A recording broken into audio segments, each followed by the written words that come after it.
Hello and welcome to marketing91.com. In this video, we are going to cover the topic on product testing. Now before we proceed any further, please do note that we publish 3 videos daily on YouTube. So please don't forget to subscribe to our channel. Let's start with what is product testing. Product testing is a method for calculating the quality or functioning of products. It is also known as comparative or consumer testing. It is a method to make consumer protection better. It verifies the claims made in marketing strategies like advertising. These claims are always in the interest of the brand behind the service. It is not always in the consumer's interest. The birth of product testing started the current consumer moment. Product testing can be done by a government agency, an independent laboratory or manufacturer, etc. Moving forward, product testing is used for first, putting products through dynamics and stresses expected in use, recreating the kinds of damage to products made by consumer use, and finally, making sure components of products are made in the same way. Moving on, the purpose of product testing. First, finds way to lower product cost. Second, find solutions to current product issues. Third, show evidence in legal issues. This can be for patents, product claims, product liability, etc. Fourth, give a technical communication basis.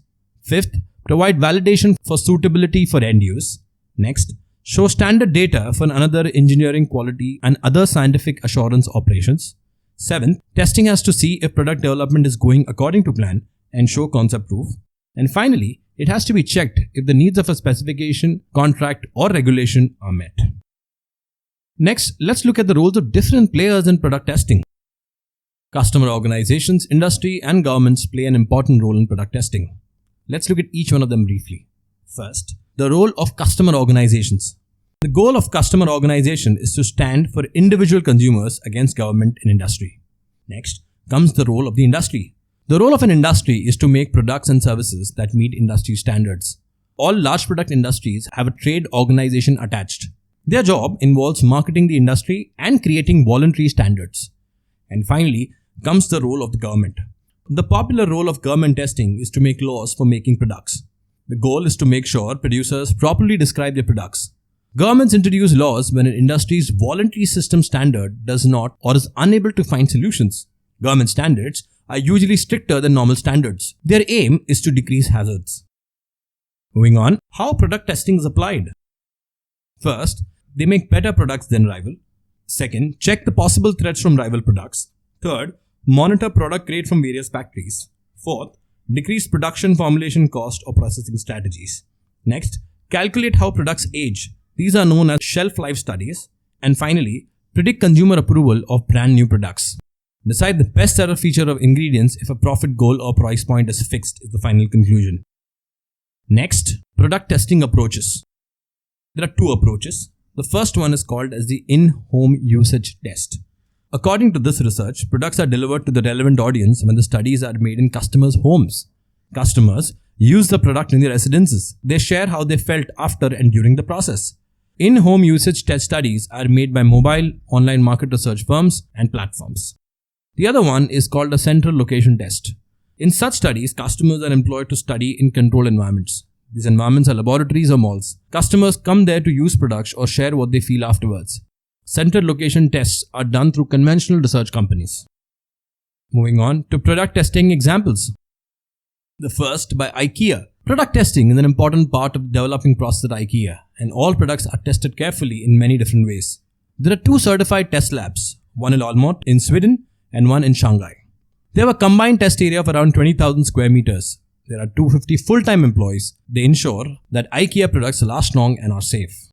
As stated by the range and product engineer manager at IKEA, we always evaluate the safety, quality and environmental impact in a wide range of areas such as chemicals, fire, surfaces, corrosion, lighting and electronics, function and durability, washing and assembly. The next example is of Samsung Galaxy Z Flip. Samsung released Galaxy Z Flip and everyone was blown away when the firm said it used glass rather than plastic for the screen. Post Galaxy Fold, Samsung tried a folding screen again. On the device's website and also during the launch, Samsung promoted the Galaxy Z Flip being the first device with a folding glass. The site says, meet the first ever folding glass screen on a Galaxy. The folding glass was tested by a famous YouTuber, Zach Nelson, whose channel is Jerry Rigs Everything. In the YouTuber's regular scratch test, the Galaxy Z Flip screen was found to scratch just like the plastic screen did. According to a report by The Work, Samsung reacted to the entire Galaxy Z Flip test by claiming that the phone will need care and the new device also comes with a protective layer similar to the Galaxy Fold. Moving on to the final segment, product testing as a business. Brands these days spend a lot to get people to review products. They make them go through surveys before releasing products. This method is called pilot testing. Firms undergo product testing to figure out how the target market would respond to their product. It helps them to know if customers would like or ditch the product. Free trial products are sent to the selected individuals, in this case famous Instagrammers, and are requested to submit a candid review after using the product. Some firms also give you cash or other freebies for testing their products. Given here is an indicative list of product testing sites. So that's it folks, this brings an end to the topic on product testing. These are some of the sources and links referred to for the content in the video. If you have liked the video, do subscribe to our channel where you'll witness 3 new videos daily. Additionally, if you want to view these videos in an organized manner, you can visit freecourses.net, where all our videos are arranged in the form of courses. Thank you and see you in the next video.